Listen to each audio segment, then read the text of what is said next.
Buenos días, mi nombre es Raúl Domínguez. Yo soy FAE de ION, enfocado en Wireless IoT, y hoy vamos a hablar de 5G.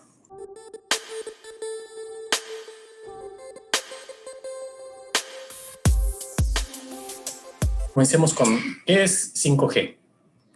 Para decir qué es 5G, tenemos que comenzar con qué es una G.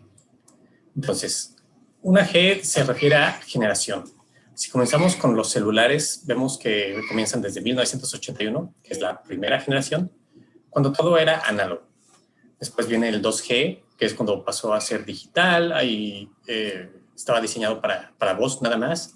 Se mejora mucho la cobertura. Y de ahí llega el 3G. En ese ya teníamos internet, ya podíamos bajar algunas cosas multimedios, texto. No estaba diseñado para manejar el video como tal, para poder hacer streaming. En eso llega 4G, que 4G ya estaba diseñado para que pudiéramos estar viendo cosas live, digamos, videos de YouTube y cosas así. Entonces estaba más enfocado a la velocidad. Si vemos la diferencia entre 2.4 kilobits por segundo a 100.000 kilobits por segundo, pues es una diferencia muy, muy grande.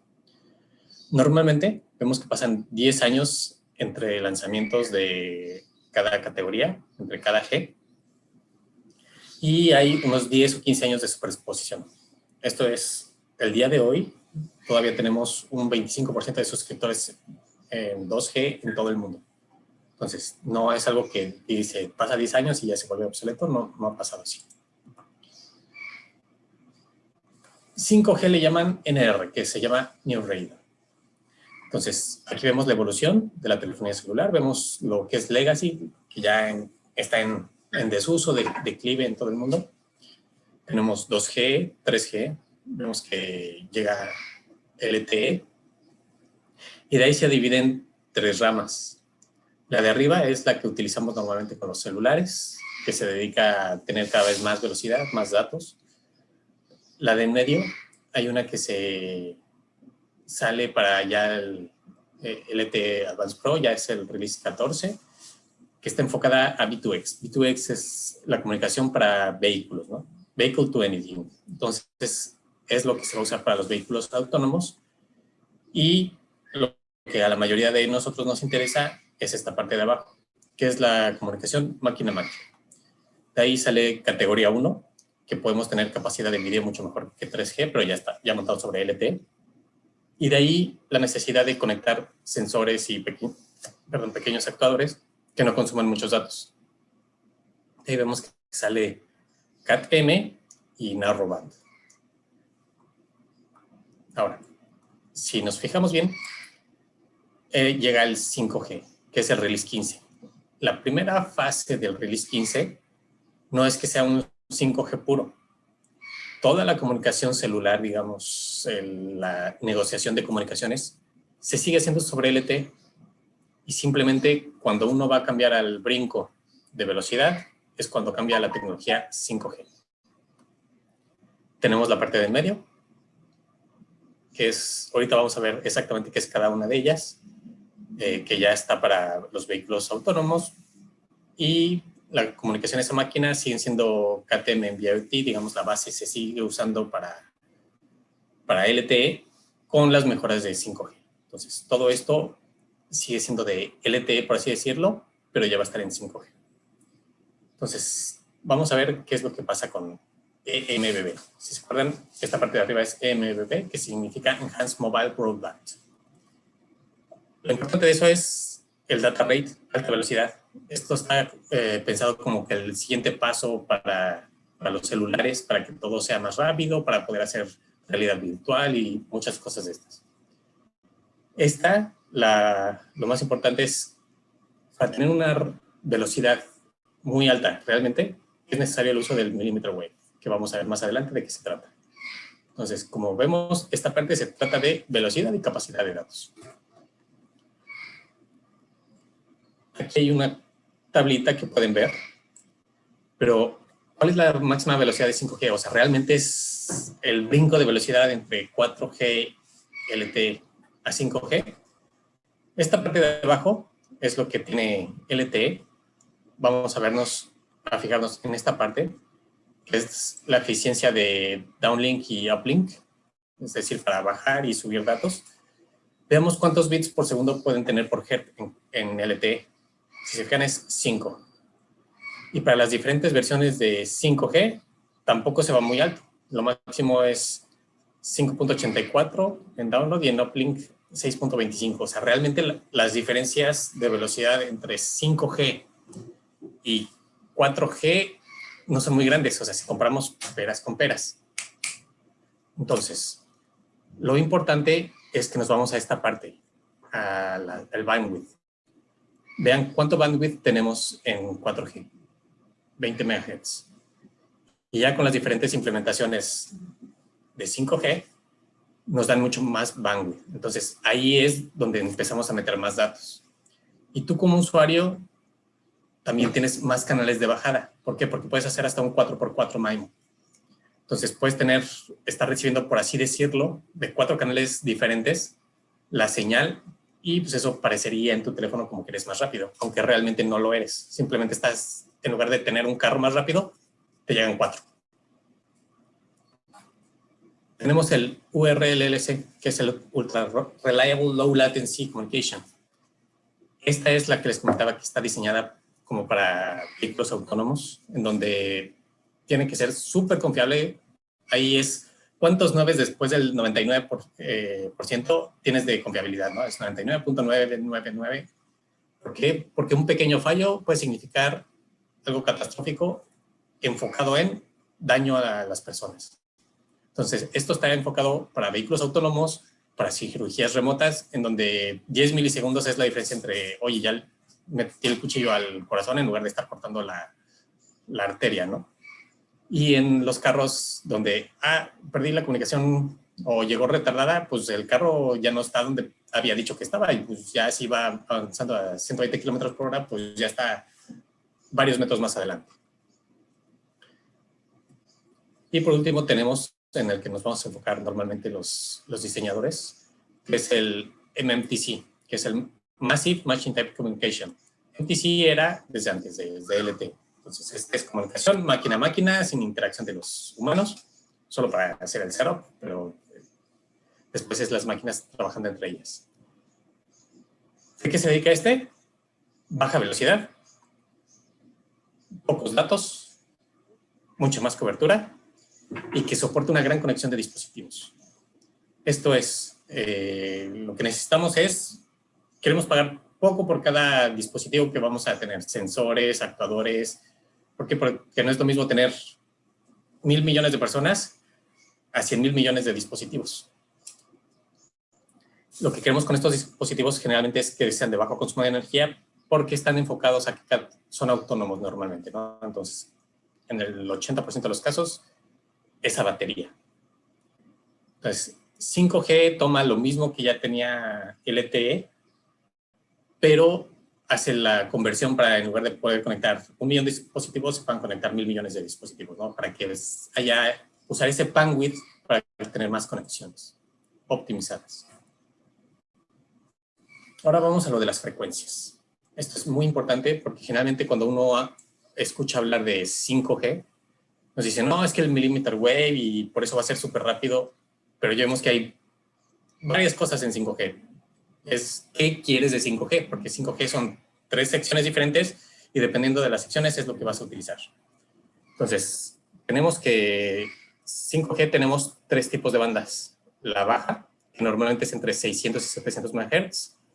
Ventajas de esas bandas, viajan mucho más lejos, entonces puedes cubrir mucha más área, pero las velocidades son más pequeñas. ¿Por qué? Porque ya vimos cuántos bits por segundo por hertz se pueden poner, entonces no es lo mismo montar 6 bits por segundo por cada hertz en 600 que 6 por 2.5 gigahertz. Este está diseñado para el 5G widespread, es decir, una de las cosas que dice 5G, ¿sabes qué? Voy a tener mucho más cobertura. Bueno, sí, pero 5G, hablando de esta parte, ¿no? De que tengas conectividad, no vas a tener alta velocidad. Con u-blox vamos a ver, ya tenemos un módulo de 400 MHz. que está listo para trabajar con 5G 400 MHz, entonces para este tipo de antenas. Todavía no hay en México, por ejemplo, alguien que la esté manejando, pero ya estamos preparados nosotros. Tenemos la banda de en medio, que es la que normalmente estamos utilizando ahora de LTE, que usualmente es entre 1.7 GHz y 2.5 GHz. Tiene un buen balance entre cobertura y velocidad, y este es lo que estamos usando de base para 5G en Europa. ¿Qué va a pasar? Pues se van a ir migrando de LTE a 5G en un futuro para utilizar la banda. ¿Vamos a tener más velocidad? Entre comillas, sí. ¿Por qué? Porque les decía, ahora vamos a tener la capacidad de hacer un 4x4 MIMO. Entonces, como si estuviera recibiendo 4 veces la señal de mi celular, entonces sí podría subir la velocidad. Pero si esas antenas tienen mucha cobertura, pues la velocidad se va a bajar porque voy a estar compitiendo por los recursos. Entonces, en esas bandas, aunque son lo que más se está promocionando ahorita de que tenemos mucha velocidad, pues sí, porque no hay mucha competencia en dispositivos 5G. Pero entre más haya, va a bajar la velocidad. Y tenemos lo que es el high band. Ahí estamos hablando de 24 GHz y mayores. Las características es que no viajan lejos.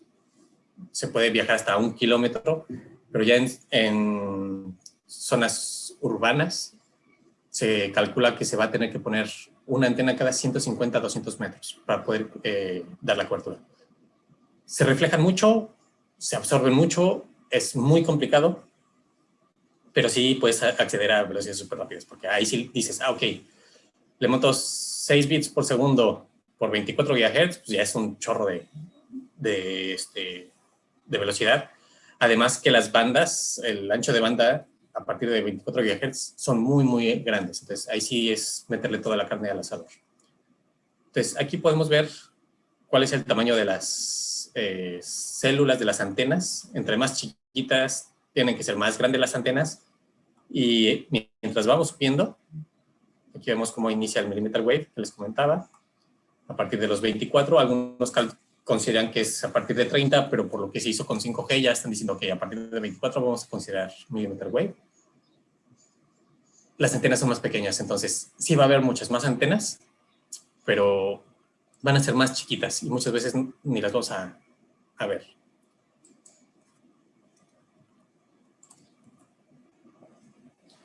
¿Qué es el millimeter wave exactamente? Bueno, ya les había dado un pequeño comentario. Es un espectro de entre 24 GHz y 300 GHz. Están situados entre las microondas y las ondas infrarrojas. Y una muy alta frecuencia, lo que significa que son ondas estrechas. Entonces, si vemos la onda como senoidal, pues entre cresta y cresta vamos a ver que es entre el rango de 1 milímetro a 10 milímetros. Por eso le llaman milímetro, porque están muy, muy juntas las ondas. Entonces, la característica, pues viajan, son muy rápidas, pero encuentran cualquier cosa y rebotan o son absorbidas. En la piel se encuentra de que son absorbidas en la segunda capa. Y, por ejemplo, es un gran reto para los celulares. Por eso los celulares que ya son 5G preparados para este millimeter wave tienen muchísimas antenas. ¿Por qué? Porque la misma forma en como agarramos un celular va a estar bloqueando la señal de una manera impresionante. Entonces, utilizan este MIMO que en condiciones ideales nos da mucha más velocidad, pero lo utilizan porque tienen que estar agarrando la señal como puedan por toda esta interferencia. Vamos a ver algo de los mitos de 5G.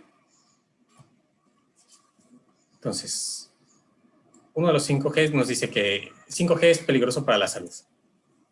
Eso lo hemos visto que se ha manifestado constantemente desde 1990, cuando empezó digamos, más auge de la tecnología celular. Sí se no viaja mucho la señal. Lo que haces, tienes más antenas, más estaciones más cercanas, pero metiéndole menos potencia. Entonces, sí vas a tener más antenas, pero vas a seguir teniendo, digamos, que el mismo nivel de radiación que tienes ahorita. Y luego también ya ha sido evaluado que el máximo nivel de radiofrecuencia al que pueden estar expuestos es tan pequeño que no se ha observado ningún aumento de temperatura. Esto es, ya vimos que cuando se está radiando, la onda se va a absorber. Esta absorción lo que provoca es un aumento de temperatura. Entonces, las potencias que se utilizan en 5G hasta ahorita no han demostrado que haya un aumento de temperatura en los materiales de absorción. Otro mito, 5G se utilizará para espiarnos. Bueno, sí es más factible, ¿por qué? Porque va a haber mucha más conectividad en todo. Les dicen, oye, ahora te van a poder espiar de todo, pero va a ser lo mismo que es ahora. Entonces, primero tenemos que diseñar un hardware seguro, una conexión segura, que depende tanto del hardware como del software, la implementación del protocolo end-to-end. Y de ahí es donde ponemos el alto a los ciberdelincuentes. Decimos, oye, es que los gobiernos van a poder espiarnos. Bueno, no es ninguna diferencia a lo que hacen ahora. Entonces yo no puedo decir ni sí ni no, pero cada uno ya tendrá su propia opinión de qué es lo que ya hacen actualmente los gobiernos con esta tecnología, con la LTE. Entonces va a ser lo mismo para 5G. Otra que se volvió muy famosa es que el 5G ocasionó en el COVID. Esto se originó porque dijeron, no, es que la primera zona de prueba de 5G fue en Wuhan y ahí es donde empezó el virus. Bueno, para empezar, no fue una sola zona en donde inició las pruebas de 5G. Fueron en varios sitios simultáneos. Y ya dijo, por más que les ha dicho la OMS que 5G no puede transportar de ninguna manera ningún virus, porque solo es radiación no ionizante. No puedes arrancar un electrón para cambiar cambios en nuestras células. Entonces, ya por más que les han dicho no va por ahí. ¿Qué pasó? De que se revivieron teorías conspiracionistas desde hace mucho tiempo. Por ejemplo, también pasó cuando fue lo del HAARP, que estaban haciendo pruebas con la ionosfera, que sí iba a pasar así, están haciendo pruebas y nos quieren matar. No, no es así. Entonces, solo es energía no ionizante, no pueden arrancar un electrón del átomo, no podemos modificar el ADN, no podemos transportar virus.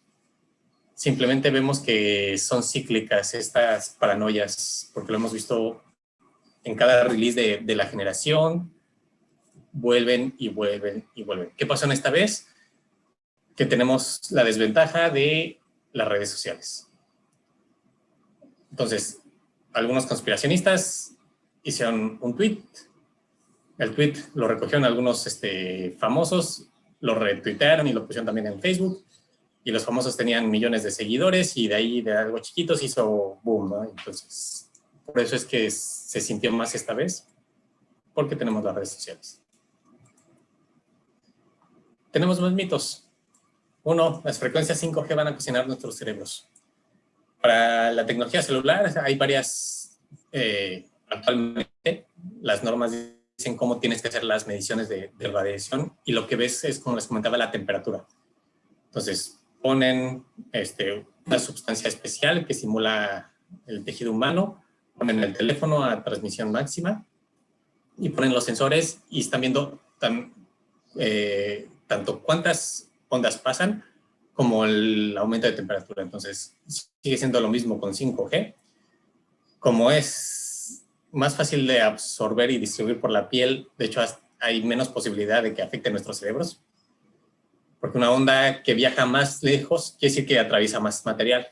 Una onda que viaja muy poco quiere decir que se queda luego. Entonces, lo que pasa en nuestra cabeza es, de hecho, va a traspasar menos a nuestro cerebro porque tenemos primero la piel, luego un poco de carne y luego el hueso, que las ondas 4G. Otro mito, que ya es más de tecnología, es que 5G va a reemplazar a 4G. No.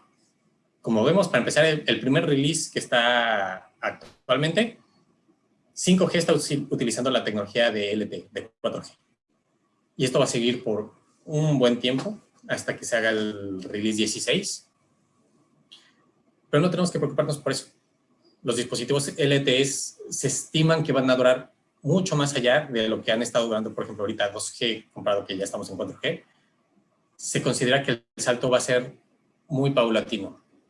Uno, porque ya vimos que si utilizan lo de millimeter wave, tendrían que poner una cantidad impresionante de antenas. Eso significa una cantidad impresionante de trabajo que hay que hacer, porque hay que poner, ahora sí que las líneas troncales de fibra óptica que van a alimentar el internet de esas estaciones cada 200 metros.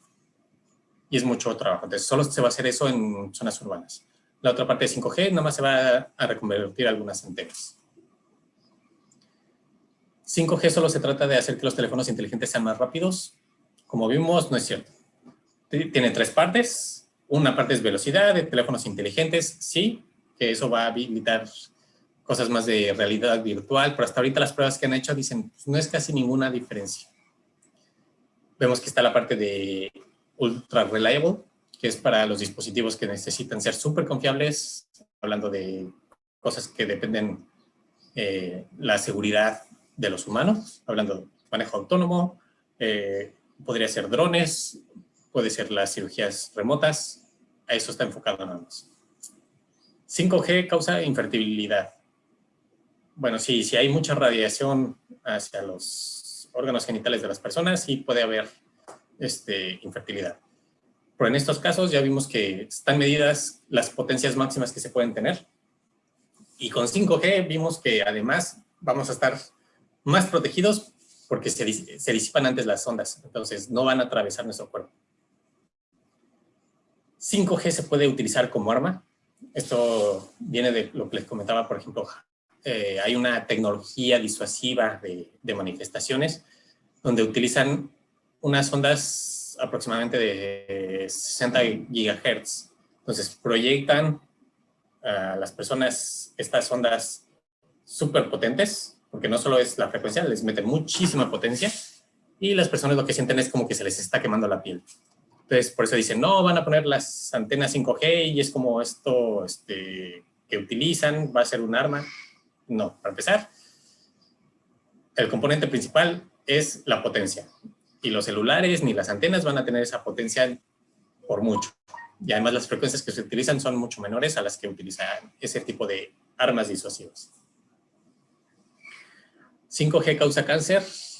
Bueno, si nos vamos a una lista de, sobre todo del estado de California, que lista posibles, bueno, cosas que posiblemente causan cáncer, vemos cosas que utilizamos diariamente, incluidas la sal. Entonces, si se van a esos extremos, pues podremos decir, no, pues es que ahorita ya todo nos puede causar cáncer, pero hasta ahorita no ha habido ninguna demostración que muestre esto, ¿no? Que vean que este tipo de radiaciones, hablando primero de 4G, haya podido causar esto. Entonces, si nos pasamos a 5G, pues es mucho más difícil porque el componente es menos potente. Ahora sí vamos a lo que nos interesa. Vamos a ver qué necesitamos para diseñar con 5G. Entonces, vamos a ver que hay tres tipos de segmentos. Uno, el IoT masivo, que ese es el que vamos a tener para sensores, smart homes, smart cities, medidores, wearables. Y de ahí con u-blox vamos a tener 3 grados, ¿no? Industrial, automotriz y consumer. Tenemos el segundo mercado, que es el industrial, donde ahí es para automatización, realidad virtual, una parte también de Smart Cities, en donde ya no tenemos grado consumer, ya tenemos nomás grado industrial, y aplicaciones críticas, como los vehículos autónomos, los drones, cosas de seguridad pública, donde tenemos los tres tipos de tecnología. Y este es un vistazo de cómo va a evolucionar el roadmap de u-blox para 5G. Entonces, ¿dónde estamos? Estamos ahorita en Release 15, donde vemos que se utiliza parte del LTE y 5G. Nosotros nos enfocamos en esta parte, en Massive IoT, donde ya con el chipset que tenemos nuevo para KTM NB-IoT, que es el R5, ya está preparado para hacer el brinco a 5G cuando esté disponible. Entonces, va a ser un chip que va a poder trabajar tanto en 4G como en 5G. Entonces, si sus dispositivos utilizan este chip en específico, ya puede estar listo para 5G. Tenemos cómo va a ir avanzando y aquí vemos, ¿no? Del release 15 para el Critical IoT vamos a migrar hacia esta parte. Esta otra parte es hacia el segmento automotriz. Ya se va a ir hacia el Ultra Reliable Low Latency. Y estos dos que tenemos de masivo ahorita en IoT y KRM, se va a ir tiende hasta ese release de 17, que ya es hacia satélite. ¿Qué tenemos? Tenemos Cat1, nuestro chipset R3, que ya va a ser compatible con 5G por tecnología. Y lo que estamos utilizando ahorita actualmente, que es nuestro chipset VXR5 con el Alex o el Sara, que actualmente está trabajando con el release 13 y 14, pero ya se tiene pensado que se haga el cambio por firmware en unos 8 meses para que esté disponible para cambiar el firmware y que sea compatible con 5G. Este chip fue desde el inicio pensado en esto, ¿no? En la escalabilidad.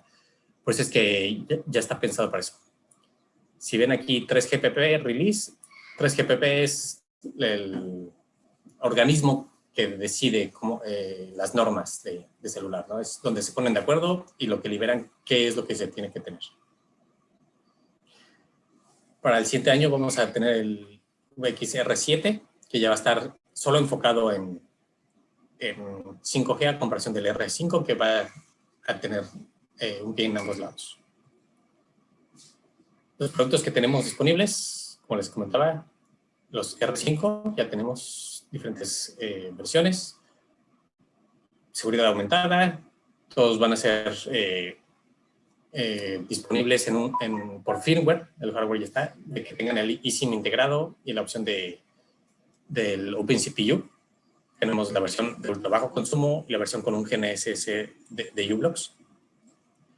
El Alex va a entrar a producción el último cuarto de este año. Y con ese es lo mismo que el Sara R5, pero en tamaño, si vemos 16x26, es muy diferente al 14x14. Entonces es súper chiquito, todo integrado y más fácil de utilizar. Ventajas que tienen en el siguiente firmware release, que es más o menos en octubre, ambos ya van a tener disponible la configuración de u-blox por si se quiere utilizar el servicio de comunicación directa de u-blox, que es global, sin roaming, a base de MQTT. Y se está planeando el ELSA, se está cocinando. Este es pensado en la industria automotriz. Este está pensado para tener la alta capacidad de 5G, de 4 GB por segundo. El uso más que para el V2X, el que se está planeando es para dar la funcionalidad de gateway. Entonces, nos subimos al carro y subimos muchos dispositivos que se conectan a Internet. Entonces, este está pensado como para eso, ¿no? Para que baje y distribuya la señal. Entonces, ese está planeado que salga para 2022. Pero para todo necesitamos unas antenas. Entonces, como bien les decía, tenemos dos tipos de tecnologías principales, las que nos vamos a enfocar a las soluciones actuales de low band y mid band, y tenemos el millimeter wave. Entonces, para las antenas, si vieron el FR1, se refería a esas bandas. Ya tenemos antenas que cubren toda esa banda desde 617 MHz hasta 7.125 GHz. Entonces, ya estamos cubriendo toda esa rama de frecuencias que va a tener 5G en su FR1. Entonces, tenemos antenas para instalar en PCB, tenemos antenas internas para conectar con conector UFL, tenemos antenas externas, tenemos antenas de más ganancia, tenemos algunas de montaje magnético, tenemos antenas para de mucha más ganancia que se usa para gateways, o si queremos tener mucha más señal y tenemos que ponerlo en un poste. Esto viene tanto con su kit para poner en un poste o solita. Y tenemos esta otra que ahorita les voy a explicar más a detalle. Entonces, esta es una antena compuesta. Podríamos decir que es un pedacito de PCB que se tiene que soldar en nuestro PCB. Ya es una antena 5G, 4G, entonces si queremos dejar listo nuestro dispositivo para que pueda funcionar en 5G, podemos ya ponerla. Las frecuencias de cobertura son de 617 a 6 GHz. Puede usarse para un 2x2 MIMO, compatible completamente en SMT. Aquí vemos un poco de los datos que tenemos. Tenemos esta otra, que una no es, bueno, le llamamos que es parcialmente compatible. ¿Por qué? Porque si vemos, no llega hasta los 617, ¿no? Llega un poquito más abajo a los 700, 698.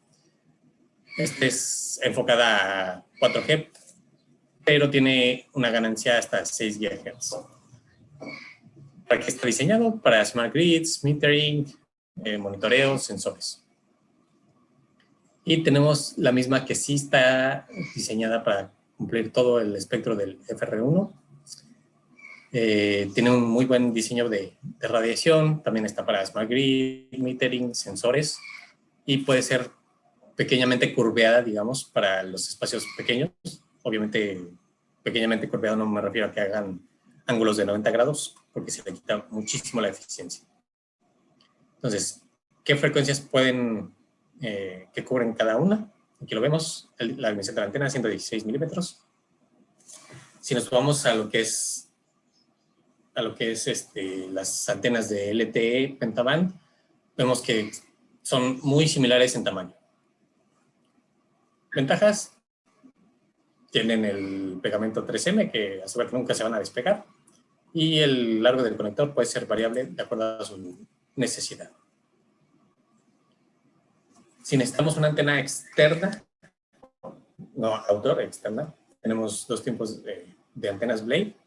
Las dos trabajan a la banda completa de 617 a 6 GHz, como vemos. Conectores SMA, y está enfocada para los 5G, New Radio, fase 1, por así decirlo, FR1. Entonces, una está diseñada para estar a 90 grados. ¿Diseñada para qué? Para gateways modernos. Nuestras ganancias son muy parecidas, solo vemos un poco de cambio en cuanto a la eficiencia.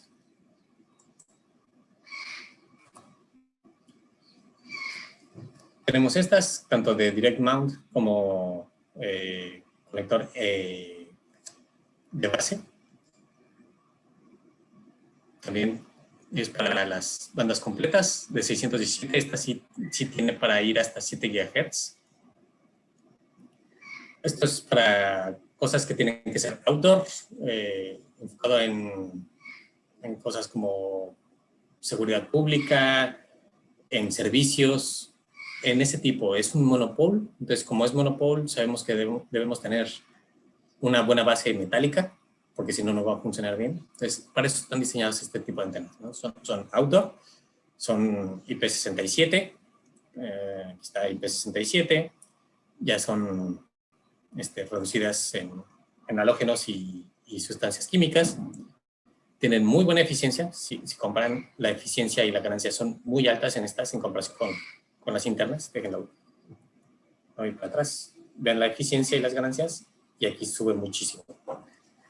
Pero dependemos de eso, ¿no? De tener una muy buena plana de tierra. Pues tenemos que el direct mount, que le llaman el antibarán metálico, porque pues, se pone la tuerca del otro lado y no la pueden sacar. Y versiones NMO, que necesitas una base especial donde la atornillas. Tenemos radón, que es un dipolo. Esta no necesitas que tenga su plano de tierra porque ya tiene los dos polos. Cubre el espectro completo de FR1 de 5G, desde 617 hasta 7 GHz. puedes comprarlo con o sin el mounting bracket. Y vemos que también su eficiencia es muy alta. Entonces, este está más dedicado para o monitoreo muy remoto, que digamos tenemos un sensor súper lejos y necesitamos que tenga muy buena señal precisamente para llegar a conectarse. O si queremos estar haciéndolo como un gateway. Pero en el tipo de tecnología 5G, más bien es para cosas muy lejanas que vayas a requerir conexión. Tenemos este tipo de antena que es similar al anterior, el LPT600, si se fijan es el LPT600, pero también con montaje magnético. Entonces, la ventaja es fácil de poner y puedes estarlo poniendo y quitando. Y tenemos el que le llaman el Twincast.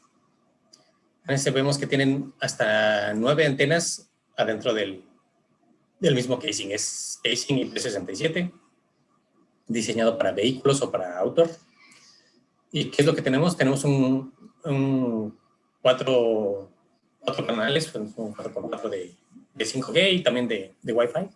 Y tenemos una antena de GNSS, ya sea L1 y L2, las frecuencias satelitales más viejas, o L1 más L5 para un posicionamiento más exacto, pero tenemos que ver que nuestro chip de GNSS sea compatible con esa banda, ¿no? Con la L5. Entonces, de ahí tenemos algunas opciones, no es que digamos, es que si compro estas voy a tener las 9 antenas y yo solo iba a ocupar nada más un Wi-Fi. No, tenemos varias opciones y dependiendo de lo que necesiten es lo que les damos. Muchas gracias.